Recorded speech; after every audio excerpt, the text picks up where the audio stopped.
Okay, terrific. Well, yes, I would love to just give a little bit of background. Thanks for the introduction, Rod. It's great to be at a gathering of the Altadena tribe, even a virtual one. I'm going to just provide a little context on how Altadena Heritage and other organizations in our coalition developed this sudden interest in streetlights. Then we're going to get on to the main event. We're lucky to have the two speakers who Rob has already, has introduced. So some alert readers might recall that Altadena Heritage published an infrastructure-themed newsletter 2 years ago. And we ran a story on LA County's LED conversion of streetlights, which was just starting to happen. This conversion is happening all over the country and the world to save energy and maintenance costs. So my husband, Mark Goldschmidt, who many of you know as our newsletter editor, took us on a tour of Altadena's night lighting one night as he was working on the newsletter. And we were just amazed at the randomness and the variety from no light at all in some streets to the familiar kind of soft yellow glow of these high-strung, high-pressure sodium lamps. And in between, the lighting districts were formed in some neighborhoods, and they've installed really handsome light poles placed closer to the ground that do a really good job of illuminating the street and the sidewalks, putting the light where we want it instead of during the night sky. So it's anti-intuitive, but more light does not necessarily mean more safety or more visibility. But County Public Works assured Mark that the new light emitting diodes, that's what LED stands for, would be dark sky ordinance compliance. This is a massive multi-million-dollar project that the county is managing and partnering with Edison. It's going to take years to complete. So then about a year ago, several intersections, including one at New York Drive and Altadena, Allen and New York, were converted to LEDs in the initial part of the rollout. So immediately people started noticing these kind of eyeball piercing blue glare that was emanating. 9 light poles were erected where formerly there had been only 3. And Altadena and Nancy Whalen started a group called Soft Light Altadena and contacted Heritage to see if we would want to work with her in initiating a conversation with LA County about a lighting plan. And we've worked really successfully with our supervisor's office on so many projects over the years. So we thought, great, let's team up. And we've had several really productive meetings with our office in Public Works. So our coalition grew to include other concerned local groups. And Nancy led us to a wealth of research and science on how LED conversions impact humans, animals, and our night sky. She also led us to Dr. Longcore of UCLA, who you're going to be hearing from in a minute. And what we've learned is that done well, the goals of saving money and safely lighting streets for humans, others, and the environment is achievable. But it's equally true that over the past decade and a half, many cities ran into problems leading to expensive retrofits, probably because the technology is evolving so quickly. Standards keep shifting, and Kelvin ratings, Kelvin measures the color of the light, keep going down as a body of evidence grows on the negative impacts of high Kelvin blue-rich light. So we humans learn from experience, but the combination of rapid changes in technology and the slower, shall we say, more stately pace of civic bureaucracy and contracts and supply chains, it just hasn't always been the best recipe for success in LED conversions. And we do live in the largest county in the United States. So our goal is to get the best, most successful conversion possible in Altadena. I mean, we would love to be a model of doing it right and learning from others. So we want to plan before the conversion goes forward instead of reacting to something we don't like. And a plan will allow us to measure things like how much energy is being saved. What will the new total number of lamps be compared to what we have now? What site, what height?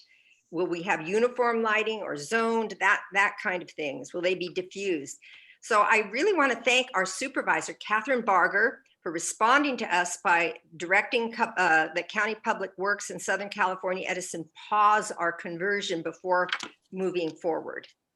and we want to have our questions answered. And also thank you, Supervisor, for removing the blinding 4,000 Kelvin rated undiffused lamps at Allen in New York.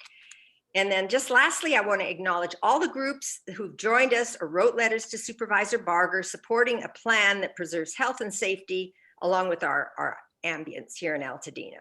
So these are the organizations. Besides us and Soft Light Altadena, we had Neighbors Building a Better Altadena, Altadena Town Council and Safe Streets Committee, Altadena Rotary, Altadena Chamber of Commerce, Altadena Crest Trail Restoration Working Group, Altadena Arts Coalition, LA Bat Rescue. We're really lucky to have its leader who lives in Altadena get on board, Altadena Arts Coalition, and the Arroyo Seco Foundation. So now let's learn from the experts, and thank you for coming. So next up is Dr. Longcourt. So take it away.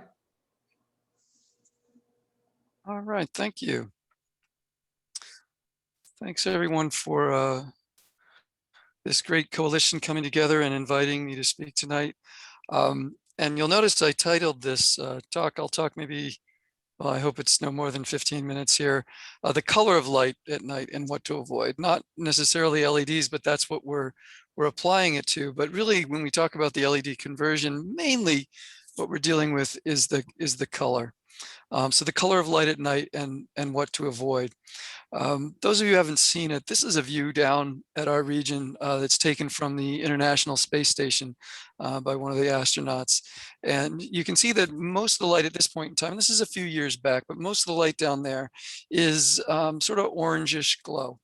And that orange, and interestingly, with the exception of the city of Los Angeles, which at that time had already embarked on a rather large LED streetlight conversion. So you can see downtown LA, South LA, San Fernando Valley, a bunch of that is whiter than the surrounding area. And that's this LED transformation that's going on because of the energy efficiency of these lights. It allows you to save a bunch of energy on the operations side once the conversion is done.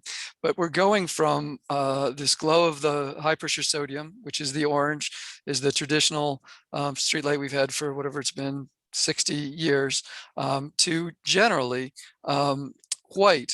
And however, what I want to talk about tonight is it doesn't necessarily have to be white. It's very flexible, and there are lots of choices that you can make when you're doing LED conversions.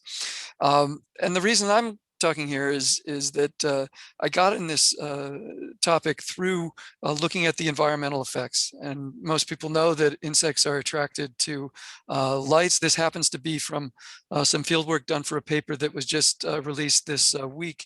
This was done down in the Peruvian Amazon, taking lights into a place that had never been lit before. And we showed there how you can adjust the spectrum to minimize insect attraction. Obviously, not this example. Also has effects on vegetation. This is actually a picture from Nebraska of a soybean field. And where the soybeans are green is underneath the streetlights. And this is in the fall. And the reason they're green is these are winter soybeans and they set seed when the days shorten. And because the soybeans haven't detected a shorter day because they're getting this light signal at night from those lights along the highway, they just don't set seed and they will ultimately be killed by frost. And that's all lost crop to the farmer. Actually, it turns out it's not lost crop to this farmer because he sold his land and this is now a Walmart, but that's a whole different talk if we go down that road. Light at night affects all of these sort of delicate interactions between species that go on, moths that pollinate our plants. And there's a whole suite of research that I will not go into any detail tonight that talks about the disruption of these interactions by light at night. And what I'm going to focus on is how we can minimize that disruption. You'll have to, in the interest of time, simply trust me that it's there, and it falls into these general categories. One is the attraction and disorientation of animals. So moths being attracted to lights or insects being attracted to lights, bats that come and then feed on the the insects, or some bat species avoid lights entirely because they're afraid of predators when they're under them. Birds that are disoriented during migration and attracted to lights, all these are attraction and disorientation. Upper right is the interference with pollination and foraging, and all these sorts of ecological interactions that depend on basically the natural cycles of light and dark over the course of the night, but also over the course of the month. There are ecological phenomena that we can measure that have a lunar cycle that's associated with the amount of moonlight. And when we have lights that are human introduced that basically eliminate that cycle, we can actually eliminate species from the landscape.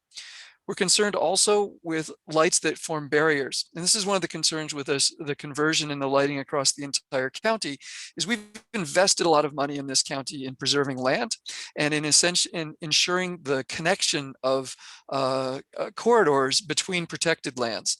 But when you have lights that go through in the form of a road and don't leave a place, a dark passage for wildlife, you may actually be reducing the value of your investment in your open space network by not caring about the nighttime as well as the day.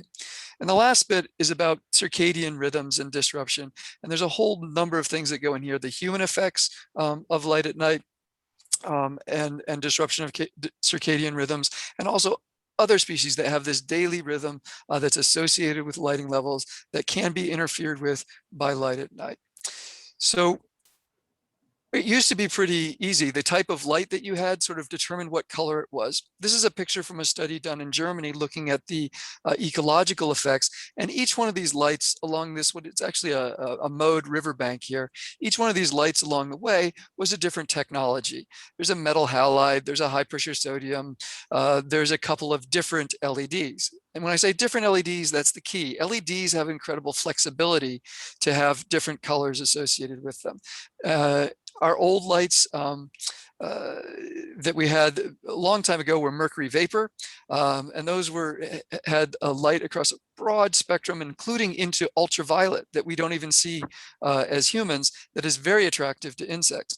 And so in this study, the mercury vapor lights attracted a ton of insects, but there was a difference between the warm LEDs, the ones that were sort of yellower and having more long wavelengths like yellow and red in them, and the ones that were cold, meaning they looked more blue, which is kind of funny because the way we name colors in lighting is through what's called the correlated color temperature.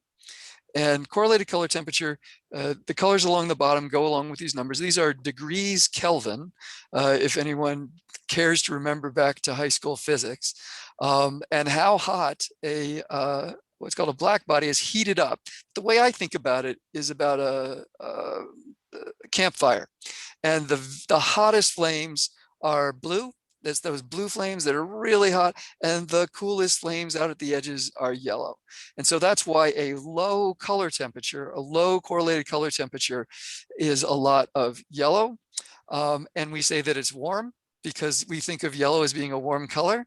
And a high color temperature is actually cool because it has a lot of blue, and we associate blue with being cold. Right, so there's your first, paradox of the lighting discussion right there. So you all keep track. We talk about warm colors; they have a low color temperature. Cool colors have a high color temperature, and the standard for daylight, like the blue sky, is about 6,500 Kelvin right here, and that's daytime light. So now that you have that, I'm actually going to show you how we go about thinking about this and the impacts of LEDs on and comparing different light sources, so that not me just telling you what's good and what's bad, but how we get there. So I'm going to show you a series of graphs that all kind of look like this, and I want to explain what's on these. The first thing on here is the sensitivity of human vision to the different colors of light. We all maybe remember also from even grade school that light is made up of a whole bunch of different colors. Those colors have different wavelengths, and they go, what do I remember? RG, BIV. So red, yellow, green, indigo, violet, blue, you know, you remember that.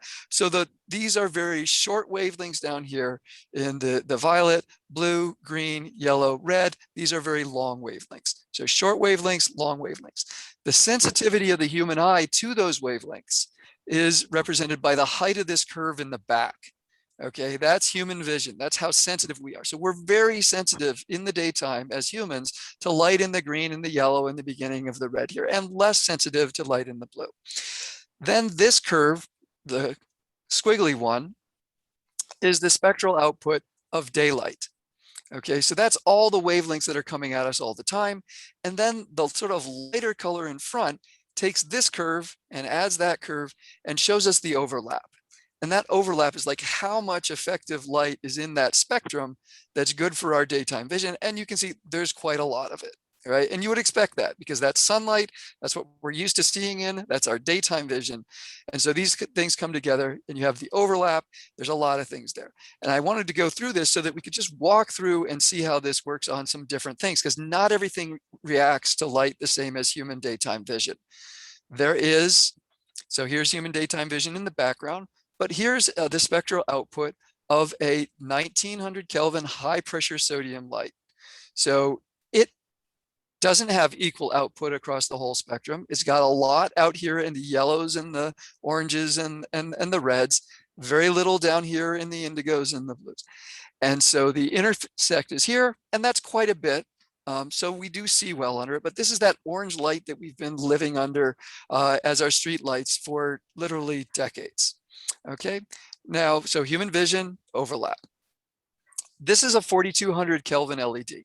And in fact, this output here, the one that's the dark colors here, is actually measured from the LEDs that the city of Los Angeles installed originally for its LED conversion. And what you see is a characteristic thing of an LED, which is there is a spike down here in the blue. And then there's a whole bunch of other stuff over here. So and the reason for this is LEDs, as they became commercially available, were based on a blue LED, that's this spike, and then a phosphor around it. The energy from that blue LED goes into the phosphor, and then it's re-radiated out across this spectrum. So this sort of blue spike, and then another hump is characteristic shape for the spectrum of an LED. And you can see here, there is quite a bit of light here in the visual part of the daytime vision for people. If you're standing underneath this light, there's going to be plenty of light there for you to see stuff. And there's this big,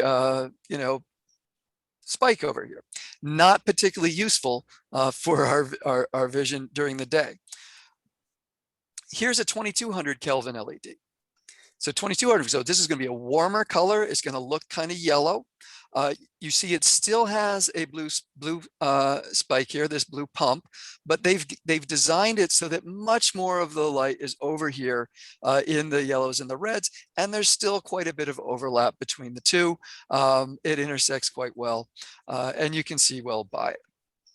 So that's sort of options for relative to daytime vision. And as Jim will go into, I'm sure a little bit later, our nighttime vision is a bit different. Our nighttime vision is shifted to the blue a little bit. But what I wanted to show you is how this relates to our melatonin suppression. So that's our human circadian rhythms. It's a hormone, melatonin is a hormone that we produce at night and in the dark. And it's suppressed by light that's, enough to read by here, could actually do that. And it is centered here in the blue. So in the back, that's our melatonin suppression. Here's daytime, and it's like daytime's really good at suppressing melatonin. Well, that's no surprise because that's the way we all evolved. Daytime is the signal that it is daytime, and daylight is daytime. And so we do not produce melatonin during the day. You compare that to a high pressure sodium lamp, and you see there's very little overlap between a high pressure sodium lamp output and our melatonin suppression. You compare that to that 4200 Kelvin LED, and there's a whole lot more overlap. Okay, and this is where we start getting concerned. And if we're talking about human circadian rhythms, because you're being exposed to that light at bright enough intensities outdoors, that is giving you a signal not just to see, but it's also telling your circadian system, the internal system of your body, that it's daytime. Okay. And it just turns out that many wildlife are sensitive to this peak as well. It correlates very highly with impacts to wildlife. So there's the 4200 Kelvin and there's the 2200 Kelvin, much less. Okay. And it's not as low as the 1900 Kelvin high pressure sodium, but you can see how if I wanted to minimize the possibility of circadian disruption, I would want to be doing this and not that. Okay. So then the next thing, this is a moth attraction curve. And moths are attracted to light that's even farther over here in the ultraviolet and into the violet. And it extends quite a bit over. And I just wanted to show you that we have these curves too for other species and other groups of insects. So that picture I showed you from the Amazon, the research that we were doing, we used an insect attraction curve that sort of covers almost all insects except the ones that have bioluminescence, except for the fireflies. They're a little different. They're very attracted to light that's over here in the yellow and the green, and that's a hard thing to work around. But moths, very attracted. Not so much intersection with the 1900 Kelvin high pressure sodium, our old lights, right? Their peak is over here. There's some over here, but not as much. Incredibly attracted by comparison to a 4200 Kelvin light. And less so to a 2200 Kelvin light. In that research that we just published, we can show that putting a filter on a light or reducing this blue part, we can reduce the insect attraction by half. Now it's still a whole lot more than if there were no lights at all, but we know we need to have lights for safety. And there's a whole body of research around that that Jim can talk about as well when we start talking about these trade-offs. So basically when we take these curves, so I wanted to give you that as a background about how we go about thinking about LEDs, their spectrum, and the impacts that they have. We quantify these things, and then this is a summary graph that shows the relationship between correlated color temperature on the x-axis down here. So as you go to the right, each of these lights has a higher correlated color temperature. And this is an average wildlife sensitivity that is based on a bunch of these curves that we've brought together that show the sensitivity of different wildlife species to different wavelengths of light. And the general trend here, despite there being a bit of movement around that line, these are all real world lights that exist and can be purchased or were used in the past, like kerosene oil, which we put in there just for fun, or moonlight. And the higher color temperature you have, on average, the higher wildlife impact you have. And so that's why when I'm making recommendations to jurisdictions that are looking to minimize their impacts, both to humans and to wildlife, and incidentally to dark skies, we want a lower color temperature. This is not my research. This is from the Department of Energy. It's a little bit of a confusing graph, but basically what it tells us is higher impact to the night sky. The orange line across the graph here is what high pressure sodium does. And all of these here, they're called SPDs. Those are spectral power distributions. And they're various types of LEDs. As you can see on the right, now you're all experts. You see that there's a blue spike and then a bunch of other wavelengths, right? Those are all LEDs. Every single one of them at the same, meeting the same standards on the road with the same amount of uplight, every single one of those LEDs is going to be worse than our existing system for sky glow. Okay, every one of them, if you do the same output. You have to take your LEDs, your new full spectrum LEDs, even a 2700 Kelvin LED, and cut the intensity in half and have less uplight to get anywhere near as good as we had before for the night sky. Right. And when I say the night sky, I just want to sort of demonstrate what we're talking about here. It's our ability to see stars in the sky. And I went and there's a scale called a Bortle scale. The best sky that you've probably ever seen would be a 1 if you went out to Death Valley and you actually experienced what that's like. If you ever went up the 210 to the 5 to Mount Pinos, you could get a 3, which is pretty darn good. If you today went up to Mount Wilson above Altadena, you'd be in a 5. Altadena itself is a 7. But given that Pasadena, just down the road, is a 9, you actually have something to protect there. And the lighting that you have, all of the region contributes to it. But if we converted everything to the same amount of total light on the ground and a similar amount of uplight as our old high pressure sodiums, we are going to push our whole region toward this side of the graph instead of retaining what we have or maybe getting better. Okay, so that is how we come about thinking about this, who's done the science on it, and found these things, and that it applies across the board, and why I recommend, and in fact, we have a recommendation that's now in front of the city of Salt Lake. They're putting out a new streetlight master plan for the entire city that talks about neighborhoods and where lights go and why they go. And they are going to specify that no neighborhood will have more than 2700 Kelvin as their streetlights.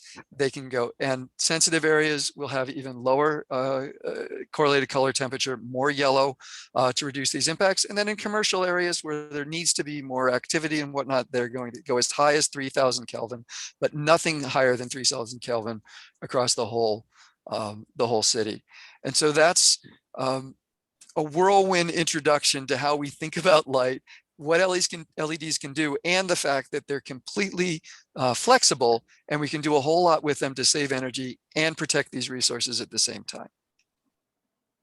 Thank you, Travis. We are monitoring the questions that are coming in. At the end of the presentation, we'll forward those questions to our experts, but now it's time for our next expert, Jim. Jim Benya. There we go. Oh, hi, everybody. It's nice to be part of a program with Travis. We've spoken together quite a few times over the years, and we pretty much see things the same way. I chose a little bit different approach here. I jumped way ahead. Travis has done a good job of laying the groundwork of basic science, but I want to sort of give you some idea. We've worked on now over 24 major street lighting conversions. We're still involved in a number of projects, and we're making a lot of success, excuse me, by getting communities to look at the color temperatures that Travis has just described, very thoroughly. I want to recognize my partner, Deborah Burnett, who's really an expert in the field of light and human health. And one of the things we did here in Davis, in 2014, they put in the same awful 4000K LED replacement lighting, and the whole community was up in arms. Through her work, my work, and a lot of work by the city, we converted most of those lights to 2700K, a warm toned light. But we did something else. We also reduced the light output by 50%. And the combination is very successful. We have one right outside our home, and it's ideal.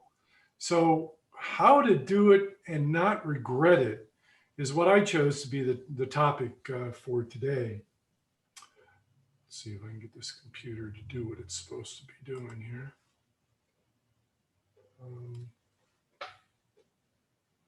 So some of the facts. LED lighting can save energy.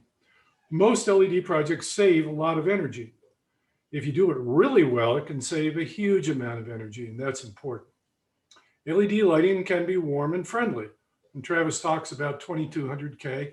We're using 2200K in certain environments in the city of Riverside, the historic neighborhoods, to try to recreate the warmth of incandescent and original lighting. And we're using 2700 everywhere else. LED, this is an important one. LED lighting, unlike traditional light sources, can be dimmed. And you can dim it throughout the course of the night, pretty much as much as you wish. And that's a great strategy for reducing the impact on the environment and reducing the impact on how you feel about the lighting. So in other words, LED can be a better light source. Most street lighting projects done since the onset of LEDs about 2012 have not been good. They have had, and you've experienced that, so you know what I'm talking about. City of Los Angeles, the director of the City of Los Angeles said he wished he could have done it over because he would have reduced the color temperatures. That's very typical of how people feel about it. So if you start out right, you may get it right, and that's a good thing. The common mistakes: use of the wrong color temperature LED lights. There's some misinformation that's been going around for almost 10 years now that the whiter light, the high color temperature, the bluish light is more efficient and better. It isn't. The top researchers in the field say the human being can see just as well under 2200, which is a very warm, almost candlelight warmth of color. They can see that as well as they can under the garish blue lights that everybody hates. Why do you think you can see better? Because they create a glare reflex that makes you think they're brighter. They're not brighter, they're just glarier. We tend to put in higher light levels than needed. People say, well, while we're at it, gee, we can have even more light. Not a good idea. Most street lighting could be turned down a bunch, like we did here in Davis, and people are much happier with it. You get more glare, especially onto residential properties and into bedroom windows. One of the problems with LEDs is optically, they're really superior. As John King made a note earlier, they're really superior to our historic, or what we call legacy light sources. But the problem is that they tend to throw a little bit more light at the high angles that go into your upper story bedroom windows and trespass onto other properties.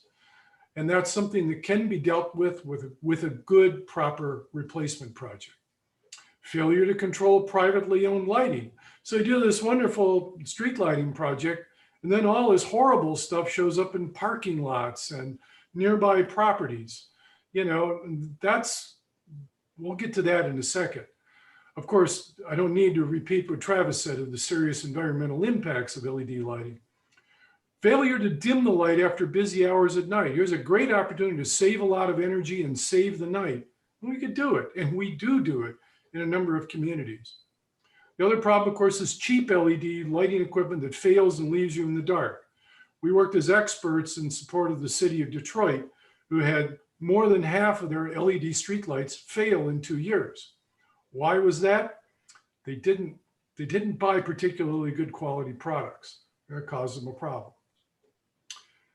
I'm going to tell you how you can get a successful project, because we've done it, and we've been very, very pleased with the results.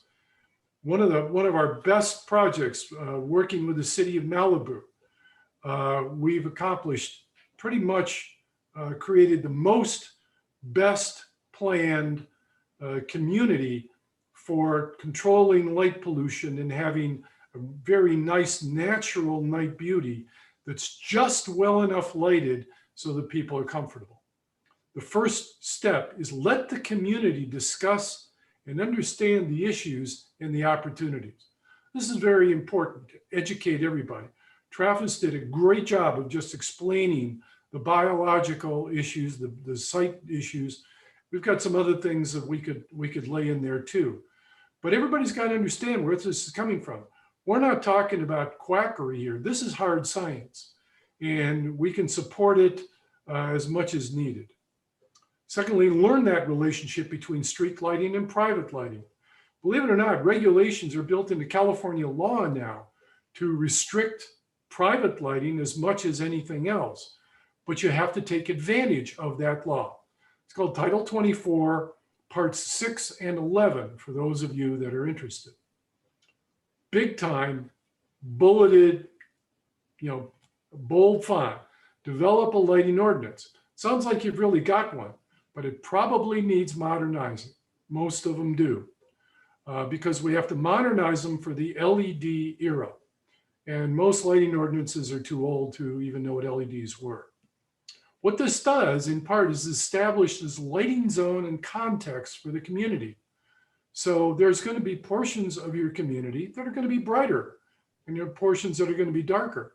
There are even portions of the community, so I'm a little familiar with your community, that ought to have no lights at all. All that stuff needs to be part of a plan. And this is done through typical planning capabilities that everybody's got. Next, you will develop standard solutions, and they'll be different. You're not going to do the same thing everywhere. You're going to do something in downtown and commercial districts. You're going to do something for what we call arterials, the major roadways, major collectors. We're going to do something different for residential streets and their collectors, which are needing a lot less light. We're going to have different lighting for major intersections, such as arterials, but we're going to have less light for intermediates, arterial collector, for example. And we're going to have intersection lighting, sometimes not, for collector street intersections or street-to-street intersections. It's a careful plan, so you provide just the right amount of light based on the situation. There are special situations that occur in every community. At the top of the list is historic districts. You want historic districts to look historic. What happens when you take an historic district and you put a 4,000K bluish white LED in a typical decorative luminaire? It looks horrible. People hate it. Why would you do that? But it's commonly done. It can be prevented by a good plan. Campuses and shopping centers, they're going to have a character unto themselves. Schools and medical centers, parks and cemeteries. And in your community, you've got the transition from city to wilderness that happens rather quickly. How are you going to border your wilderness areas unless you have a good plan of how you're going to control the street lighting and everything else that's going on? So the better you plan, the better the outcome is going to be. Demonstrations of what you propose to do and getting community feedback is what we did in Davis. We thought when they put in the 4,000K that everybody hated, we said, let's show people what they could have. It's not expensive. You do demonstrations and you let the community provide feedback. You change the color temperature. Shielding options, for example. What I tell people is that if you put in LED street lights, you're going to have situations where you need something called a front shield so that the light doesn't go across the street and in somebody's bedroom window. You're going to need a back shield so that light doesn't come back from the luminaire and light up your living room and your lawn. And you're going to need something called a cul-de-sac shields for lighting cul-de-sacs so you don't light the inside of everybody's houses. You're going to look at alternative decorative luminaires where they're needed. You're going to have them. You're going to want them in certain places. Take a look at them. Some of them will provide the right amount of light, the right color, you'll love them. And some are going to be god-awful. And do this as much as possible. The other thing we did here in Davis is we put dimmers on the demonstration lights and let people dial in how much lighting they wanted. They always dialed less. And that's because you don't need as much light as we have been putting on streets. And we've only made it worse with LEDs. And that's what we're trying to combat. You're going to even mock up one or more streets. We did a major project for all of Western Riverside County, all of the communities with a master plan for relighting all of the county streets. And we took portions of the city of Hemet and put different street lighting systems in to show people what their options could be. And we had voting on what people liked, collected the data. It didn't surprise me. People liked the warmer toned, lower light levels. It's pretty standard. So we collect and use the data from the community's feedback to figure out what should be done. And then you're going to get the type of results that you actually think you want, but you don't necessarily know how to get there. After you do all that, then you finalize the design. You evaluate candidate projects in different neighborhoods and districts. You will do things in different neighborhoods differently if you're doing it right. Not one size fits all. Too many cities want to do that. It's so easy. You just slam bang, put in this stuff. No, let's do it properly. When you've got a great community like you do it correctly. Update the city infrastructure GIS database. Most communities have a database of what light pole is located where. That's an important step in doing this because it will help guide making sure you put the right thing in the right place. Apply the evaluations, ordinance, and planning to that database. Then you determine how much light you put where and add that to the database. This allows you to determine dimming functions and add that information as well. You'll find portions of the community where you want to leave the lights on full all night. You'll find portions of the community where you want to turn the lights off at 10 o'clock and everything in between. That's doing it right. And by the way, whenever you do turn the lights off or turn them down, you save more energy. And if you can harvest that, here in Davis, when we went from 40-watt LED neighborhood streetlights to 17, okay? And the amount of energy savings paid for the difference, because we had to replace the 40 watts that everybody in, or 45, that everybody in town hated. We replaced them with 17. Now we're happy.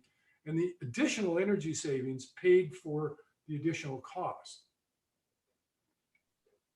When you install the new lighting, bid the system complete, or you can have separate materials and separate installation. Either one of them works. It's a matter of how the community wants to do things or whoever you're working with.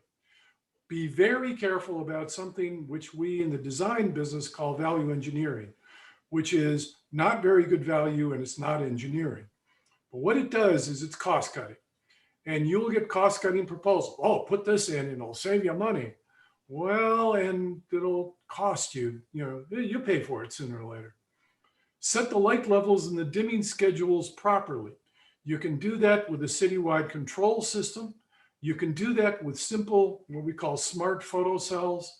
Those are a couple different ways you can have systems that change light level on a schedule at night. And either one of them works. One's a little bit less expensive than the other, but you have those choices. And importantly, make sure you provide accessory shields for anybody who wants one, all right? One of the biggest problems we have is people complain, that lighting, that's shining in my bedroom window. Well, the utility comes out the next day, puts in what we call the front side shield, and suddenly it's not in your bedroom window. People react very positively to those things. So to sort of summarize, I've tried to give you a real short list of how to do it right. And if you cut any corners on that list, you're running the risk of doing it wrong. And it's been, we worked on so many communities. Many communities don't want to do all those things. And unfortunately, that's where things don't always come out as well as you'd like. I think I'm running up against my time, Michele, right? You're trying to turn me down, huh? Okay, I'm done. Thanks, Jim. That was really informative. Now, I am not a Zoom expert by any stretch of the imagination, so I'm going to defer to Sharon for fielding the questions that came in. Several of them came in. I was monitoring it, and lots of them were answered. Travis answered some of the questions while Jim was speaking. Sharon, do you want to kind of go through some of those questions and answers? Sure. So one of the questions was, how did you manage the community dimming process in Davis? And that was Ken Walzak. Well, in Davis preceded the innovations of citywide lighting controls and smart photo cells. So what we did is we chose lower light levels community-wide and set them, and they're fixed. So we can't really go back. One of the problems with lighting control system, you could put in a lighting control system. I've worked, we did this in the city of Oceanside, where the whole city is controllable from a pad computer you can walk around with. Well, what we found is that that's a pretty expensive system. And once you set it, you probably never change it. So we spent a lot of money for a system that really doesn't live up to all of its capabilities. That's why I suggest that my favorite solution is the smart photo cell. But the even smarter solution is to plan everything up front. And a lot of communities say, well, we'll put it in and then we'll do it. No, plan it first, then put in the most cost-effective solution. I tend to favor the smart photo cells myself, which are a lot less expensive than a control system. But if you want to change it, you have to get on a bucket truck and go up and change the photocell. That's its disadvantage. But they don't change it very often, so it turns out to be cheaper in the long run. Thank you. There's another question from Dashiell Leeds. Was the demonstration lighting part of the public outreach process for developing the ordinance, the lighting ordinance? And that may have gotten answered, but if you have more to say on that, that'd be great. Well, I'll talk a little bit about Malibu. It only took us about 6 years of working together to pass the lighting ordinance. A lot of people have opinions, and the technology was frankly changing throughout the entire process. LEDs were brand new in 2012 for all intents and purposes, and today they're pretty well developed. And so you can imagine that during that time frame, everything was changing. Malibu selected itself to be the state of California's and possibly one of the world's first complete communities that is what we call lighting zone 1, which is the lowest rank of a lighting community. The only lighting zone lower is lighting zone 0, and that means no light at all. To have an entire community in California lighting zone 1 has never been done. They decided they're going to make a statement. They're going to do that. And what they're finding out is, yeah, you can have lighting. You just got to be more careful. You might consider a lot of lighting zone 1 as you do your planning where you are. Thank you. There is another question from Lori Paul. She's talking about the Altadena significant ecological area, and then asking why not protect dark skies and home privacy from the get-go by installing those shields to make public lighting down directed. Well, all the street lighting we're talking about, the Cobra head type street lighting, it is already down directed. It is already dark sky friendly in that respect. Dark sky friendly is a number of things, and one of them is make sure all the light goes down in the first place. With the exception if you've got some decorative poles, some decorative globe type luminaires in historic and downtown districts, you may preserve a few of those and light a few of those, but as long as you're working with the Cobra head street lighting, you're already going down. What those shields do is it cuts off light that's going down but is shooting out at an angle. Remember, most street lights are up at about 30 feet. So it's shooting out at an angle. It might go into a bedroom window nearby. And that's why you have those additional shields. Those are mostly to control the light from affecting people. Okay, thank you. There's another question. There's a comment from John King from Southern California Edison. He said he manages the street lighting projects for SCE, and he's glad to hop on any questions as well. Thanks, John. Jim Potter asks, when was the LA County lighting ordinance adopted, and is there an Altadena specific element of that ordinance? And how is the county working with the coalition putting on this program? So that's probably a great question for Michele. Hi, I'm not sure about the first part of that question. The thing is, we are in the largest county in America.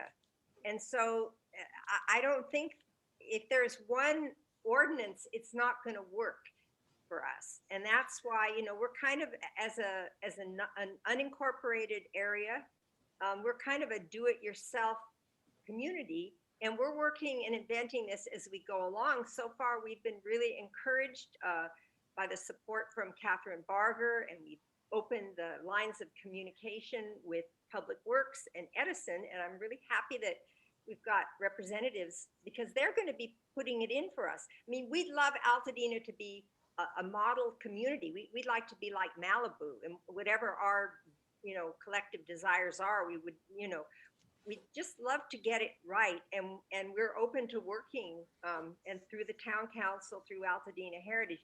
but this really is kind of inventing it as we go along because we're not a city. We don't have the power of the ordinance ourselves. Thank you, Michelle. The next question is from Alan Peck. I think is Alan a town council member? Yes. Hi, Alan. Nice to see you. Does the color or brightness of the lighting impact the cost of the system? And would poles need to be closer together or further apart? Well, when you do an LED replacement project, you generally don't move the poles. You leave them where they are because it's very expensive to move poles. It's inexpensive to change the Cobra head on the end of the arm on the end of the pole. It's relatively inexpensive per pole. You start moving poles, you start going from hundreds of dollars to thousands of dollars really quickly. The challenge of a good LED replacement project is to match the best possible luminaire in terms of output, wattage, color, shielding, etc., to each pole. And if you do it really well, the outcome is spectacular. But there needs to be better engineered than many LED replacement projects are.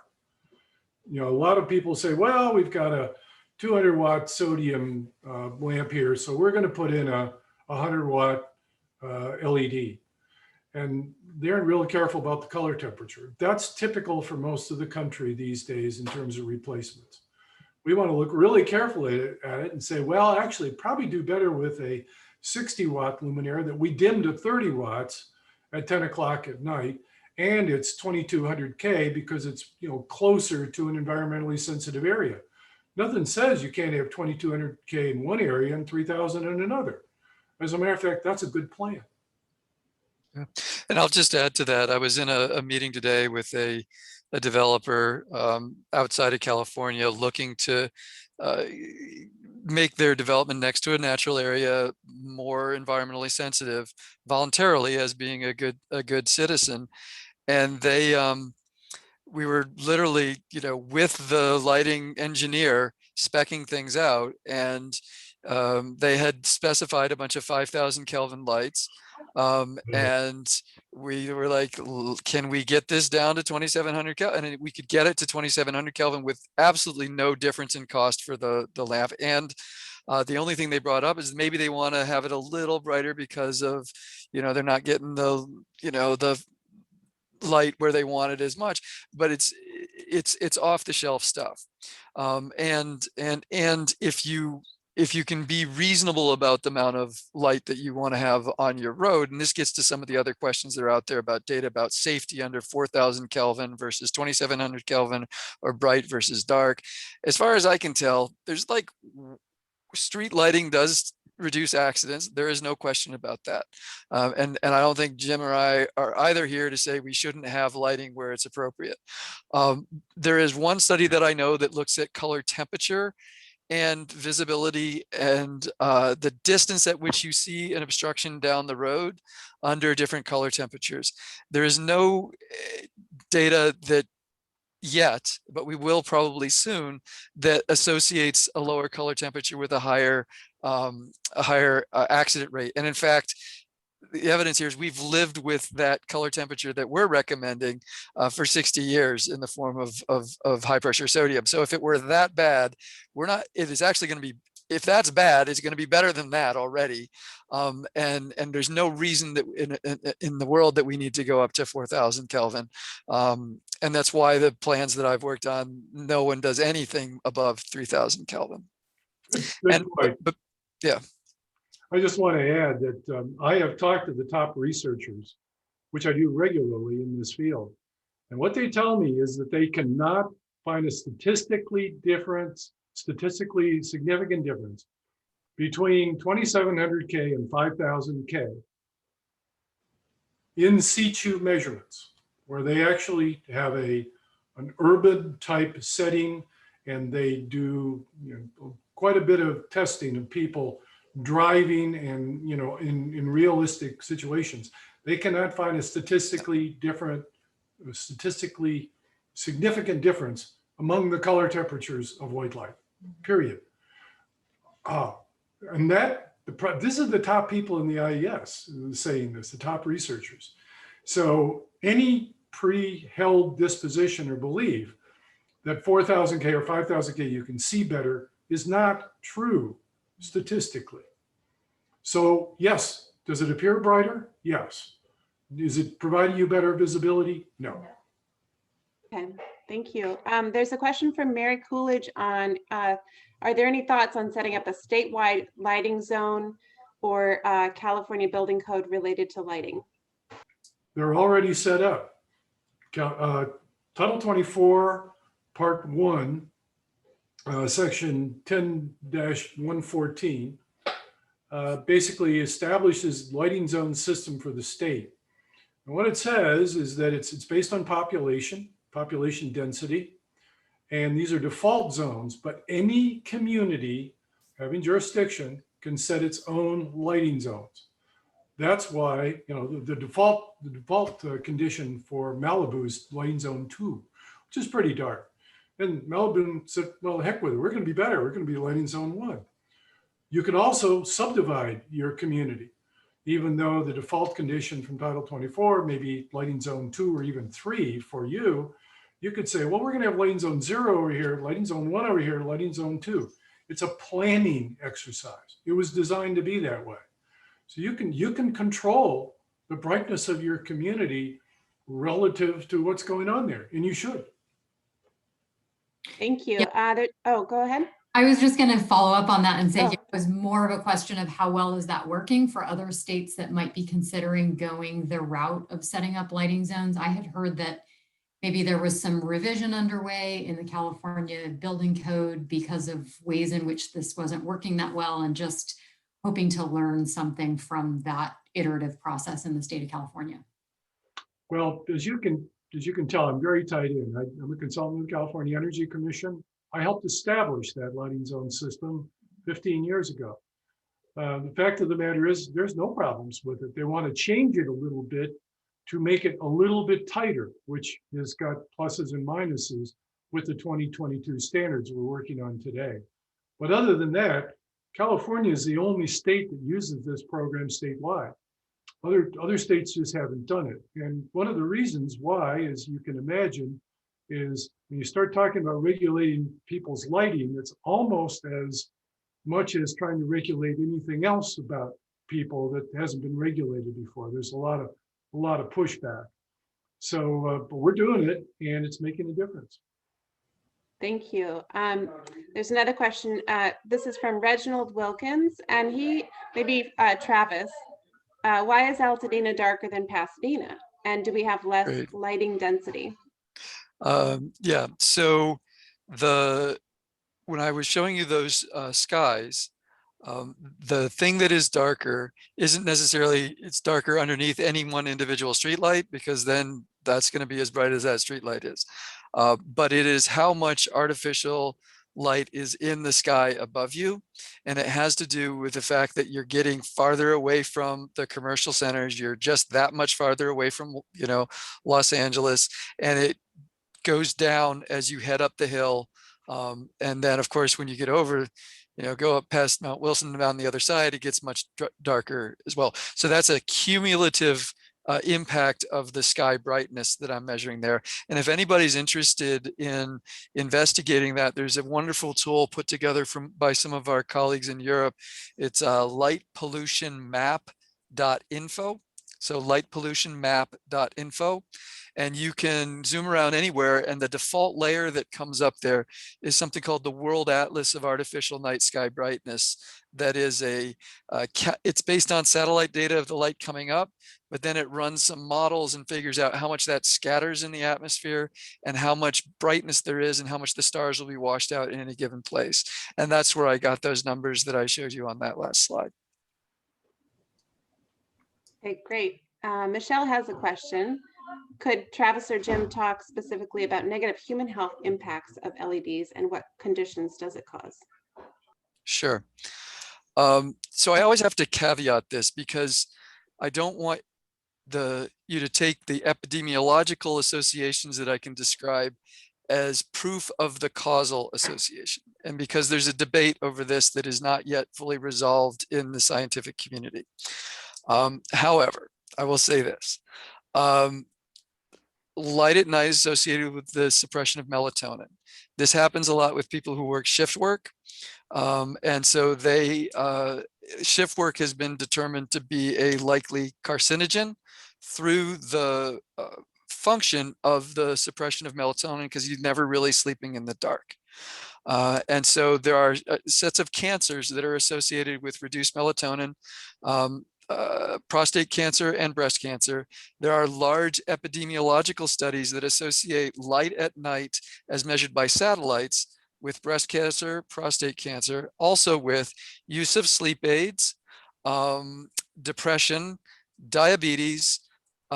We just published a paper associating with non-Hodgkin's lymphoma, all of which take into account many other lifestyle factors, and there's still a signal of light pollution there that is explanatory and bigger than many of these other things.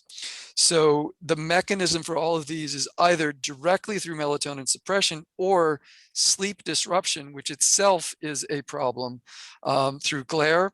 And then associated with that, you have increased levels of cortisol, your stress hormone. So basically not doing what we were designed to do as humans on this planet, which is be exposed to bright light during the day and darkness at night.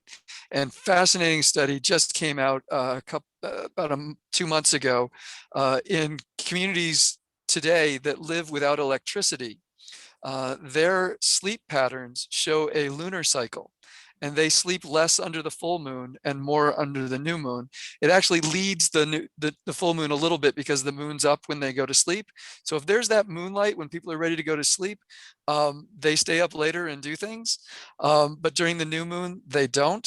And then a paired community, this is down in Argentina, a paired community, their sleep is decreased, and that amplitude of that cycle is decreased in a community that gets electricity. And then to top that off, and this is the most fascinating part, they then looked at college kids at the University of Washington, where one of the researchers was.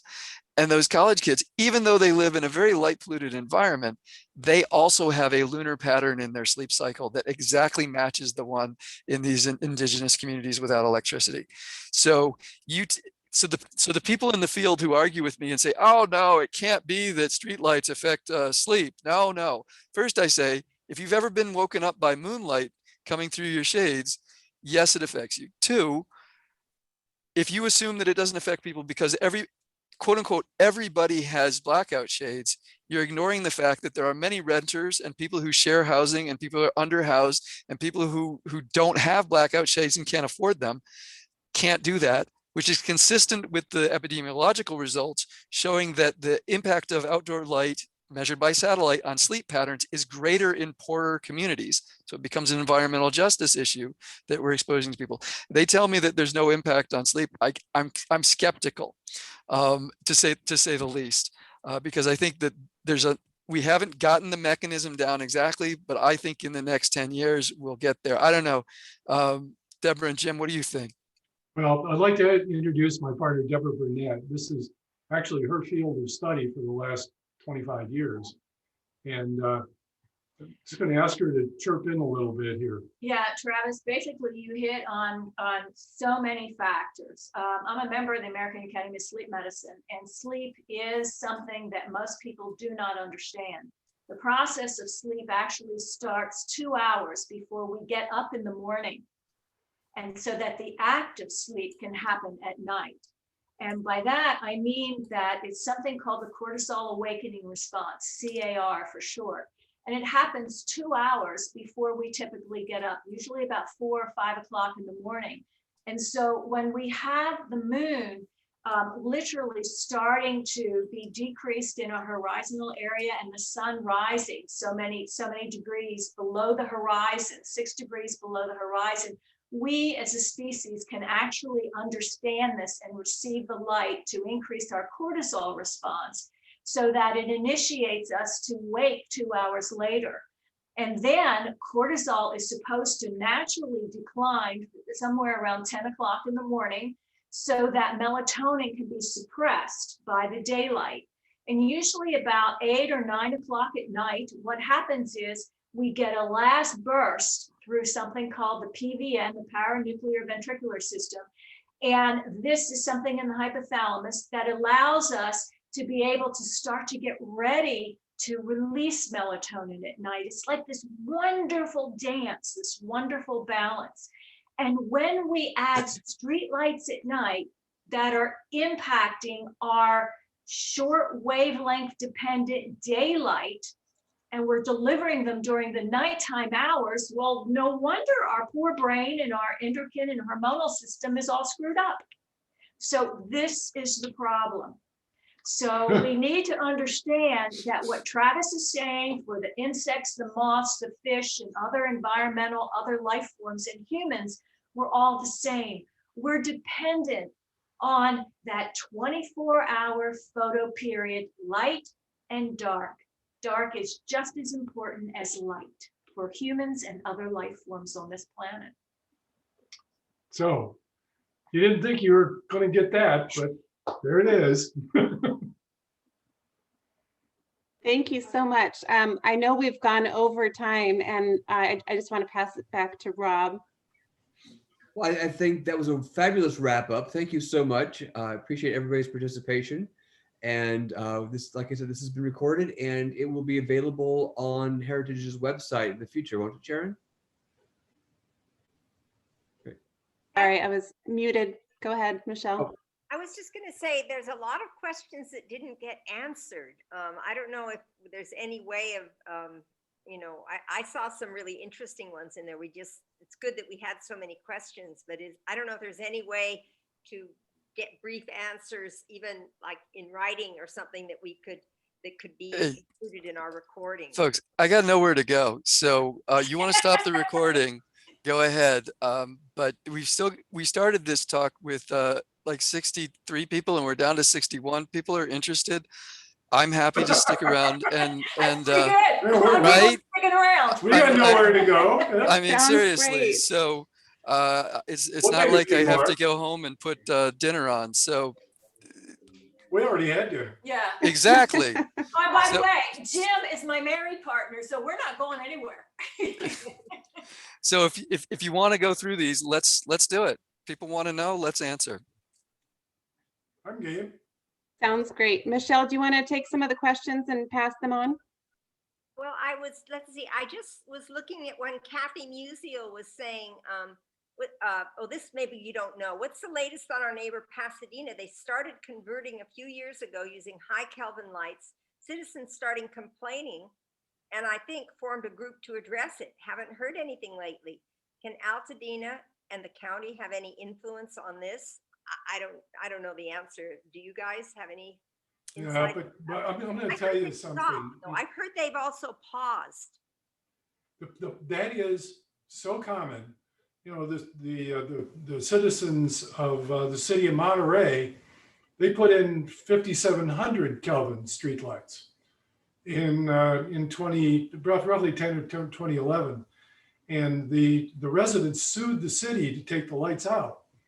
Unfortunately, they didn't win the lawsuit, but you know, it did bring attention to the fact that people can hate them enough to do that. So we're, you know, that's the reason why I put together the presentation the way I did. And Travis and I, we didn't rehearse together, but you can tell we've talked a few times before, and you know, the science is pretty well established now. And we also work as lighting designers. We design lighting, attractive lighting, lighting for, you know, hotels and restaurants and, you know, public outdoor lighting. We do that for a living as well. And as a designer, I can tell you, people prefer the warmer toned, more attractive light. They just prefer it. And if you can see just as well, if it doesn't cost any more, it's pretty much as energy efficient. Why wouldn't you do the right thing? You know, with Pasadena, we do have a member of our coalition. I don't know if he's on tonight, Don Barry, and he said that the guy in Pasadena is very sensitive to the fact of all of the mistakes that have been made, and he has sort of said that he's going to just hold off for another year or two and wait till things settle down. Here's a question from Jim Potter for the SCE guy, if John King is still here. Will the lighting update affect SCE's rate base? Does the choice of LED or the choice of the number of light poles affect, does it have any effect on the rate base? I don't know if Mr. King is still here. I sure am glad to answer things. So let me back into that just a little bit. So I really appreciate the conversation. I think the lights in Altadena are about half, or it's about 60% that are under account to the county that are, owned by the county or will be owned by the county, and about 40% that are owned by SCE as part of our broader system, which stretches over 50,000 square miles. As we're doing our LED replacements, we're utilizing a tariff called Option E, LS1 Option E, which means they're SCE owned lights. And then that Option E tariff allows us to go in and change those out to LED. There's a savings. So the lights are under account to the county. The county pays the bill, if you will. There will be a savings as a result of that once the lights are installed, of course. And just for clarity, SCE's standard that we typically use in communities is 3000 K in terms of the color temperature. And then we follow the GE Illumination Engineering Society guidelines associated with wattage conversions. So we use, in most cases, a standardized wattage conversion, unless the community directs otherwise, unless they want to go down in wattage, which of course is fine. So just for a little bit insight to what we do. So we could ask for a lower wattage, or we could ask for 27 Kelvin, and Edison wouldn't have a problem with that? Edison doesn't use 2700 K in terms of the color temperature, but we could work with the wattages for sure. And that would be at the direction of our customer specifically. So the county is our customer in this case. So as you might imagine, we have to respond to the customer of record, which is the county. So we can certainly work with them in terms of the wattages. So I always use the example in the case of Altadena, many of the lights are 70 watt high pressure sodium lights. So the standardized conversion for that would be a 31 watt LED light. That's the typical replacement. The next light down would be the equivalent of a 50 watt light, if you will. So that could certainly be used as well if the county dictated that. I think the other real world thing that we have to make sure that that's a county issue, not so much us, but we're sensitive to it, is one of liability, right? So there was a lot of discussion about dimming and things of that nature. And while those are, we're actually piloting dimming in several communities and we're looking at that, but there are also real world issues around liability and what happens if an accident happens, the lights are dimmed, things of that nature. And as we know in California, it's a litigious place, for heaven's sakes. And we're very sensitive to that as well, and making sure that if we are to do anything, it's certainly at the customer direction. John, this is Jim Potter. I wonder if I can follow up, since there doesn't seem to be anyone from the county here, at least so that I can tell. Can you tell us anything about the county's process for making these decisions? Is there an ordinance that covers countywide or specific to Altadena? And if there isn't an ordinance, are those decisions made just by somebody in DPW or what? So I can't speak county-wide. I can tell you that most of the lighting work that we're doing with the county is actually within city boundaries.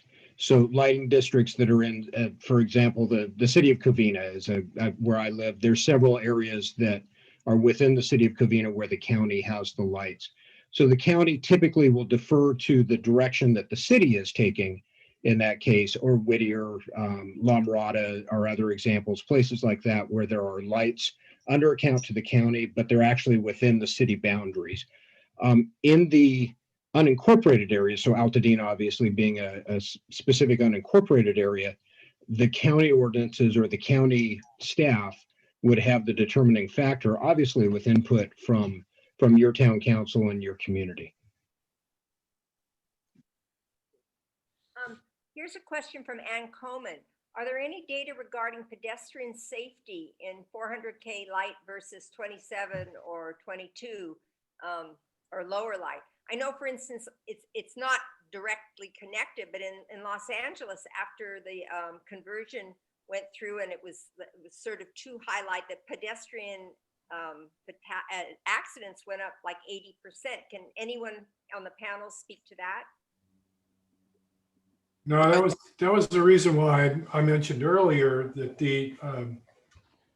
at Virginia Tech, they do the highway traffic safety studies. This is where they have cityscapes set up, highways set up. They have special vehicles, and they install lighting, and they do measurements with people under essentially laboratory conditions. This is where I said they could not find a statistical difference in safety of any kind between 5,000K and 2,700K.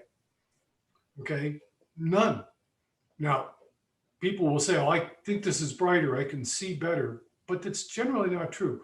Where the problems occur is at very low light levels, where the ambient levels are very low. We're working in the city of Flagstaff right now.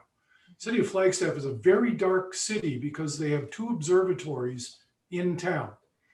One of them is a naval observatory. It's doing mission critical work. So the street lighting throughout the city is low pressure sodium, and it's not very bright. There, they have an accident problem with pedestrians and pedestrian fatalities, which has been attributed to the very low light levels on the streets. Well, we're talking about light levels that are about 10% of what you have right now. So yes, there are places where you can have too little for certain situations. But as a general rule, the streets, the way they're lighted today and the way you will relight them, however you choose to do it with this project, you're not going to be creating any new problems. The thing that I'd like to add is the way that the human visual system responds. We work, our eyes in our human physiology works on contrast. And when you have a very low level of light, something without any type of, say, 500, 480 or below, you literally are looking at something that is very difficult for the human eye to produce contrast. And so with that, it's very easy to obscure what it is that you're looking at. On the opposite side, you have glare, and it's been disclassified all of these years as either being discomfort or disability. And the real factor of glare is that it's a physiological stress response, physiological. And it impacts a number of factors in our physiology, from the way that the 32 muscles in our neck respond, to the facial muscles, to the eye musculature itself, as well as the way that our hands and the bottom of our feet respond. And so when we have a glare response, it's a whole body response. And when you go from a darkened environment to all of a sudden a 4,000 CCT, the glare physiological response occurs, and that's when you have some of the most devastating pedestrian accidents. Sharon, I think we've covered just about all the questions now, so giving us an extra 20 minutes was a great idea. Thanks to everyone. I think it's probably over to you now. Yeah, so Rob, did you have anything else to say? No, I think that's been a great event. And thank you for everybody for sticking with us. We're still at 59 participants. That's great. It's really amazing. Thank you all. This is really fabulous. Thank you to our panel, our speakers, and thank you, Rob, for moderating. Have a wonderful night. We'll post the video soon. Good night, everybody. Night, everybody. Good night. Good night. Thank you, everybody. Good night.